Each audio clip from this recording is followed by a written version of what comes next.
Hi, fourth grade. Tonight we're going to read Chapter 8, Naturally Fortified. I want to be a ghost for Halloween, Fudge said. A scary, scary ghost. I think we can arrange that, Mom said. She was feeding Tootsie purple mush from a jar. Tootsie lets half of every spoonful ooze right back out of her mouth, so that Mom has to scrape it off her face and start all over again. It takes 3 tries to finish off one baby spoonful. Feeding Tootsie can be an all-day project. What about you, Peter? Mom asks. What do you want to be for Halloween? 6th graders don't wear costumes, I said. Really, Mom said.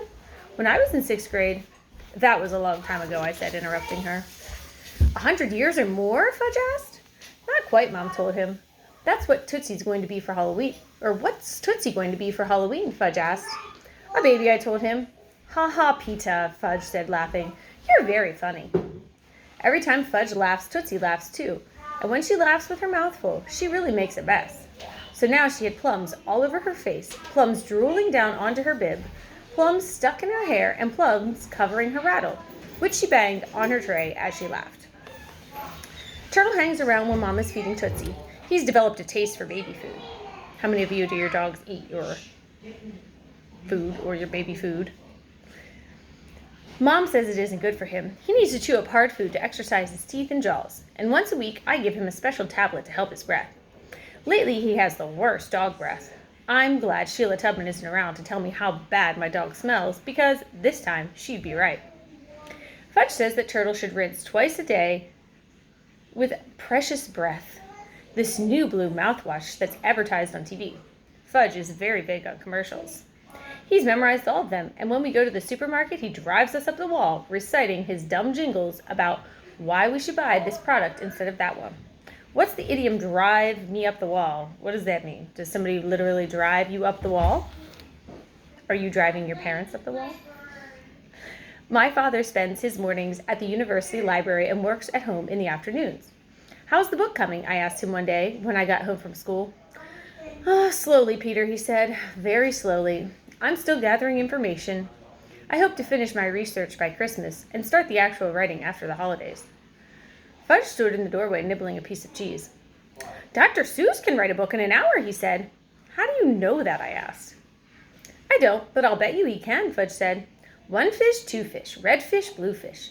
Do you like green eggs and ham? I do. I like them, Sam, I am. Okay, that's enough, I said. Boys, I'm trying to work now, Dad said. Do you think you could move to another room? Later we were watching the 6 o'clock news when Fudge's favorite commercial came on the air. Oh, look, he said. It's my dancing cats. And he put down his Lego toys and watched. Everybody knows that cats can't really dance, I told him. Just a lot of fancy work of the camera. Be quiet, Peta, he said. Then he turned to Dad. They have cat food commercials and dog food commercials and people food commercials, so how come they don't have bird food commercials? That's a good question, Fudge, Dad said, without really answering it. Minor birds of the world unite, I began, trying to think up a clever commercial for bird food. What's unite? Fudge asked. Never mind. You sound like Uncle Feather when you say things twice, Fudge said. It's contagious, I told him. What's contagious? Forget it, I said. We should feed Uncle Feather cocoa, Fudge said. If you give it to the one you love first thing in the morning, you don't have to worry about the rest of the day. It has 45 vitamins. No, I said, that's not it. It's fortified with vitamins. That's what I said. 45 vitamins. Not 45, I told him. Fortified. And I spelled it for him. Fortified. It means that vitamins have been added. It does, Fudge asked? Yes, I said. And anyway, you shouldn't believe everything you see on TV, right, Dad? That's right, Dad said. You lie when you make up commercials, Fudge asked? No, but sometimes we exaggerate, Dad said. What's exaggerate? Fudge asked. We embellish to make our point, Dad said. What's embellish? Sometimes Dad has to stretch the truth, I explained. Thank you, Peter, Dad said. That's a very good way of putting it. What's the idiom stretch the truth mean? Do you literally stretch something out? How do you know so much, Peta? Partly because I'm in 6th grade, and partly because I'm naturally smart. I answered. Then how come you got a 58 on your geography test? Fudge asked. Because Mr. Bogner tricked us with matching questions. What's matching questions? It's what teachers do to prove you aren't as smart as you think, I said. You'll find out someday. But I am as smart as I think, Fudge said. So, there. I wasn't about to get into an argument over that one. On Friday afternoon, Alex and I were downtown. We stopped off at the movie theater to have a look at the display of Superman photos. I had already seen Superman in New York, but Alex had missed it, so we decided that when it comes to town, we will try to go and see it together. Next to the movie theater was an art gallery. There was something familiar about one of the paintings in the window. It was all white, with 2 black circles in the middle and a red square in the upper left-hand corner. I know that painting, I said to Alex. It doesn't look like much to know, Alex said. I snapped my fingers. That's a Frank Fargo painting. Alex shrugged. Who's Frank Fargo? My friend's father. I was over when he was working on it, I said. Let's go in. The only other person in the gallery was a very tall, skinny woman with a neck like a giraffe's and more curly hair than I'd ever seen. She was really good looking. I liked the way she walked with her head high and her back straight. Hello, what can I do for you? She asked us. We were wondering about that painting in the window. The white one with the circles? It's called Anita's Anger, she said, and it's by Frank Fargo. I told you, I said to Alex, who didn't seem that interested. I know him, I said to Giraffe Neck. He's my friend's father. Really? She asked. Yes. How much does it cost? Alex asked. $2,500, she told him. What? Alex said. For that? Yes, he's becoming quite famous. But it's nothing, Alex urged. I'll bet I could paint the same thing in an hour. Just like Dr. Seuss can write a book in an hour, I muttered. What's that got to do with it? Alex asked. Nothing. Forget it. It may look simple, she said, but I assure you, it takes a lot of talent to paint that way. That night, I asked my parents if they knew that Frank Fargo was becoming famous. Yes, Dad said. Didn't you? No, nobody ever told me. Nobody ever tells me anything.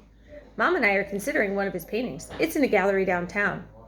That white thing with the black circles and the red square, I asked. That's the one, Dad said. Do you like it? I don't know, I said. It sure does cost a lot. That's the problem, Dad said. But now that I'm going back to work, Mom began, looking up from her needlepoint. You're going where? I said. Back to work, she told me. I've been offered a part-time job by Dr. Monroe, a dentist in town. I thought you were sick of teeth, I said. I thought you wanted to study art history. Art history will have to wait, Mom said. For now, I've decided to be more practical. I looked at Dad. It's because of the book, I thought. That stupid book. You wouldn't have to be practical if Dad was the president of the advertising agency, would you? Peter, Mom sounded angry. That's not a very thoughtful thing to say. I didn't care if she felt angry because I did too. It's all right, Anne, Dad said. I think I know what Peter's getting at. He'd like me to be president of the agency. Right, Peter? Well, sure. Who wouldn't want his father to be president? But I don't want to be president of the agency, Dad said. And you've got to try to understand that. I do want to write my book, though.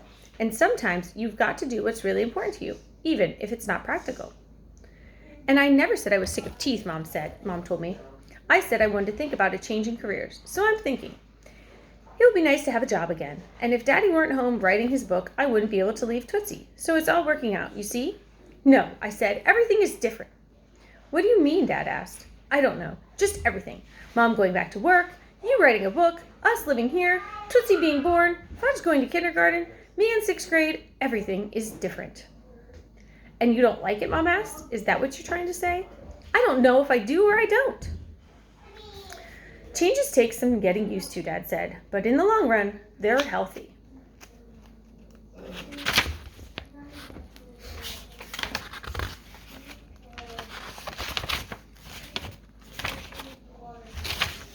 I didn't feel like listening anymore, so I said, can I call Jimmy tonight? Sure, Dad said. Go ahead. Jimmy answered the phone. Hey, how's it going? He asked. I could tell he was eating something. I don't know, I told him. Everything's different. I can't get used to it. So what do you think is going to happen with Jimmy and Peter's conversation? Do you think it's going to go well? Do you think it's going to make Peter's day better? Or do you think it's going to make Peter's day worse? What are your thoughts? Okay, let's see what you think. Well, everything's the same around here, except that you're gone. He must have swallowed because his voice cleared. He told me about school and about our friends and about the way Sheila Tubman is telling the whole world how much she misses me. And then he said, Peter, I have a confession to make. What's that? I've been using your rock. Not just sitting on it, but using it. You know what I mean? It's okay, I said. Don't worry about it. No kidding? No. You're a great friend. You know that? A really great friend. I have a confession to make, too, I said. I've been using my Kreskin's crystal. Not just looking at it, but using it to get to sleep at night. Oh, he said. So I guess we're even, I said. I guess so. But he didn't sound as if we were even. And I didn't sound as if I were the world's greatest friend anymore. I saw a painting by your father today, I told him, ready to change the subject. The white one with the black circles and the red square? Oh, that one, he said. My father painted that one right before my mother left for Vermont. One night they had this big fight, and she threw red paint on the canvas. That's how the red square got there, and that's why it's called Anita's Anger. I didn't know what to say because Jimmy never talks about his parents' divorce, so I changed the subject. Do you know how much it costs? $2,500. Can you believe that? Can you believe that anybody would pay that much for it? Do you think that's a good way to start the conversation? Shows how much you know about art, Peter. It sounds as if he had something in his mouth again. Pretzels, I thought. My father's last 3 paintings were sold for over $2,000 apiece. So before you go around opening your fat mouth, you should find out what you're talking about. And he hung up.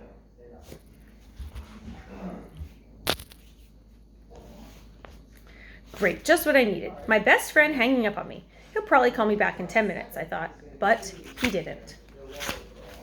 And that is where we are going to stop for tonight. So, do you think that Jimmy's going to stay mad at Peter? Who's going to give in and call who? Write in the comments down below. Who do you think's calling who? Do you think Jimmy will call Peter first and apologize? Or do you think Peter's going to be the one to apologize? All right. Have a good rest of your night. I'll talk to you tomorrow.